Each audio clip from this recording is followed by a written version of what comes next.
ናችሁ የተወደዳችሁ ፕሮግራም የተከታታዮች ቲጂ English lesson for Ethiopians ፕሮግራም አሁን ዛሬ ይጀምራል የኔ መደበኛ ተመልካቾቼ መደበኛ ተከታታዮቼ regular students እንኳን ወደ ፕሮግራሜ በሰላም መጣችሁ welcome to my program አዲስ ለሆናችሁ ደግሞ እንኳን ወደ ቲጂ English lesson for Ethiopians ፕሮግራም መጣችሁ አዘጋጅና አቅራቢ ትዕግስት ዘለቀ ነኝ let us improve our English and correct our common mistakes እሺ እንዴት ነው እንግዲህ ባለፈው በተከታታይ በሁለት ፕሮግራሞች ስለ ቀናቶች ተምረናል አሁን ደግሞ ዛሬ እሱንም ከሱ ጋር የሚያያዝ የመጨረሻው የቀኖችና የጊዜያቶች እንዴት እንደምናገር ትምህርት ዛሬ እዚህ ላይ መጨረሻውን እንሰራለን አብራችሁ ቆዩኝ welcome all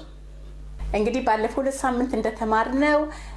ያው የመጀመሪያዎቹ ኔክስት ብለናል ከዛ ደግሞ ያለፈው ሳምንት ደግሞ ላስት ብለናል አሁን ዛሬ ደግሞ አንድ ከጀመርነው አይቀር ጥንቅቅ አድርገን ላንዴና ለመጨረሻ ወደፊት እንድንጓዝ ይሄን የመጨረሻውን ቻፕተር ይላችሁ መጥቻለሁ ብዙውን ጊዜ ልብ አንለውም ወይ አስተካክለን እንናገረዋለን ወይ አስተካክለን አንናገረውም ብዙም ይሄን ያህል ልዩነት ያመጣም አልነውም አላልነውም ግን እኛ እዚህ ያለነው እኔን ቁጭ ብላችሁ የምታዩኝ ጊዜያችሁን ሰውታችሁ የምታዩኝ እንግሊዘኛችሁን ለማሻሻል ኮሚኒስቲካችን ለማረም ስለሆነ why not ምን ያንሰናልኛ በትክክል እንደነሱ ለመነጋገር yeah it's a matter of time the matter of determination the matter of hard work go በዞች I know you're going to apply everything is possible matter of time determination and hard work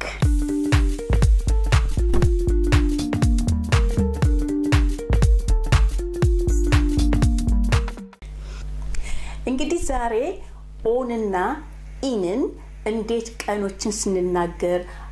ወሮችን ስንነጋገር ዊኮችን ስንነጋገር እንዴት እናስገባለን አሁን ብዙም ዲፈረንስ ሊኖረው አላይችል ይሆናል ግን በትክክለኛ ጥርት አድርገን እንግሊዘኛችንን ስንነጋገር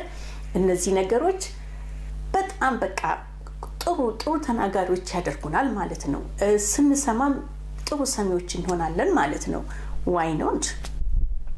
እና ከመንዴይ እስከ ሰንዴይ ያሉትን ቀኖች ስንናገር ኦን እናስገባለን on Monday on Tuesday on Wednesday on Thursday on Friday on Saturday on Sunday ብለን እንጠቀማለን እና ሁሉ ጊዜ አንድ next I'm coming on Sunday when are you coming I'll come on Sunday I'll come on Wednesday እንላለን they ለምሳሌ when is a party when is your party is on Wednesday on Thursday on Sunday on Saturday እያልን on እናስገባለን ማለት ነው ከዚህ በላይ ደግሞ ታዋቂ የሆኑ ቀኖችን on Christmas Day ምክንያቱም አንድ Christmas Day ነው ያለው on Christmas Day birthday on my birthday እንላለን on Easter on Valentine's Day እንላለን እና በተረፈ ደግሞ ኦንን የምናስገባው ቀኖቹን ስፔሲፊካሊ የምናቃቸው ቀኖች ሲሆኑ ኦን እንላለን እሱን ደግሞ ወደ ኋላ እንመጣበታለን ወሮችን ደግሞ ምን እንላለን in January እና on January in and on ደግሞ እንዴት እንደምንጠቀም ወሮች ላይ እናያለን ለምሳሌ from January to December when are you coming I will come in January I will come in February in March እያልን እንሄዳለን ያ ማለት ምንድነው መቼ ትመጣለህ ሲባል በእንግሊዘኛ next month in January ይላል ማለት ነው ወይም next month in February whatever in February when is the party when is the exam when is your birthday እንደዚህ አይነት ነገሮችን በወሩ ስንናገር ቀኑን ሳንጠቅስ ዓመተ ምህረቱን ሳንጠቅስ ወሩን ብቻ ቀኑን ከተናገርን ምን እናስገባለን in እናስገባለን when are you coming I'm coming in January when is the exam is in December እንላለን ማለት ነው ያ ማለት ጄኒውን ነው ማለት ነው ለምሳሌ birthday January ላይ ከሆነ when is your birthday in January when is your birthday my birthday is on January 20th አሁን ምን ብያለሁ ልደቴ በጃንዋሪ 20th ብዬስል exactly ቀኑን ስለተናገርኩ ምንድነው የሚሆነው ከኢን ወደ ኦን ይሆናል ይሸጋገራል ማለት ነው አሁን in January በአጠቃላይ ሲሆን on January 20th ስል ግን ስፔሲፊክ ነው የተናገርኩት ስፔሲፊክ ቀኑን እርግጠኛውን ቀን ስትናገሩ ወሮቹን ኢን ሳይሆን የምትጠቀሙት ኦን ነው የምትሉት ምክንያቱም የታወቁ ናቸው don't worry አሁን እንደዚህ እናደርጋለን በአመተ ምህረቶች ደግሞ ስንጠቀም in 2000 in 2020 in 2021 in 2022 in 2023 እያልን ስንሄድ በአመቱን በዛ አመት ውስጥ የሚደረገው ነገር I'm going to get married in 2022 I'm going to graduate in 2023 ስንል በዛ አመት ውስጥ graduate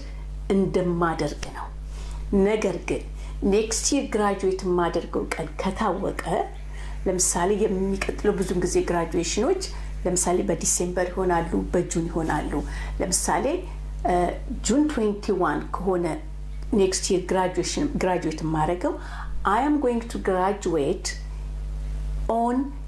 June 21st እላለሁ ለምንድነው on ያልኩት ምክንያቱም I know exactly the specific days አውቃለሁ ምን ተጠቀማለሁ on ተጠቀማለሁ እና ምንድነው አሁን ብዙ ጊዜ ካዡዋሊ ንግግር ላይ ስንናገር I'm going to graduate in January I'm going to travel in January I'm going to home in January maybe early in January late January middle of January ማለት January እንደገባ በመካከለኛ ወይ በመጨረሻ ወር በመጀመሪያ ወር በመካከለኛ ወር እንላለን ማለት ነው አመትም ሲሆን 2022 ስንል early 2022 early 2022 middle of 2022 or late 2022 እንላለን ይሄ ያነጋገር ዘይቤ ነው በእኛም አለ በአመቱ መጀመሪያ በአመቱ መጨረሻ እንደምንለው ማለት ነው I will come in February next year I will graduate in December next year I will graduate next year on December 31st now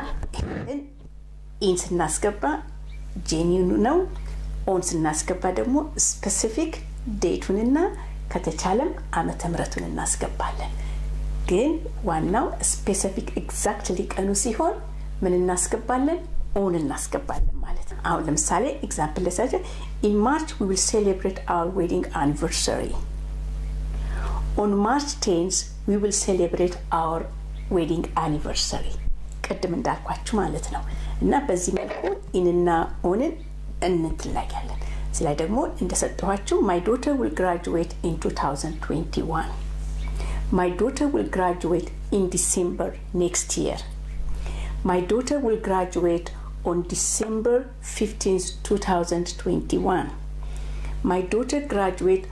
on December 15th 2022 my daughter graduated in December 2019 አሁን የመጨረሻውን አይታችሁ እንደሆነ my daughter graduated in December 2019 አሁን ይሄን ምንድነው ያለፈው ስላለፈው ነው ያራሁት ምንቼ ነው የተመረቀችው ያለፈው ዲሴምበር ነው ነገር ግን ቅልብጭ አርጌ ቀኑን exactly ስናገር my daughter graduated on December 15th 2019 አሁን ሴት ልጃችሁ ያለፈው አመት ዲሴምበር ላይ ስትመረቅ ምን ትላላችሁ ተመርቃለች ብላችሁ ስትሉ ምን ትላላችሁ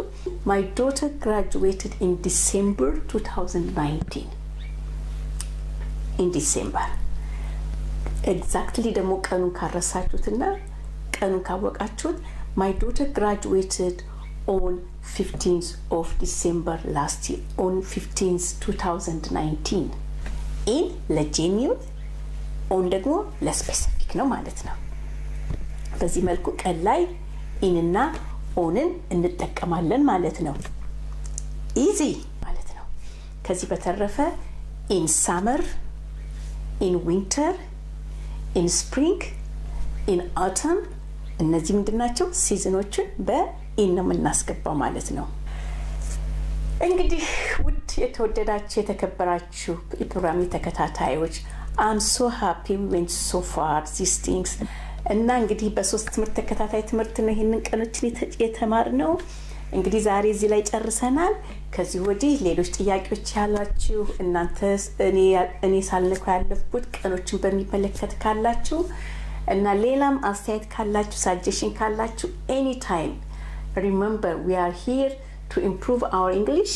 and correct our common mistake ማንኛውም suggestion ማንኛውንም subject ልትማሩ የፈለጋችሁትን ኮንፊውዝ አድርጓችሁ ያልገባችሁን ካለ please let me know we will help each other together we will be stronger thank you for watching thank you for your support I really appreciate see you soon in the next lesson since then have a great day have a nice day see you bye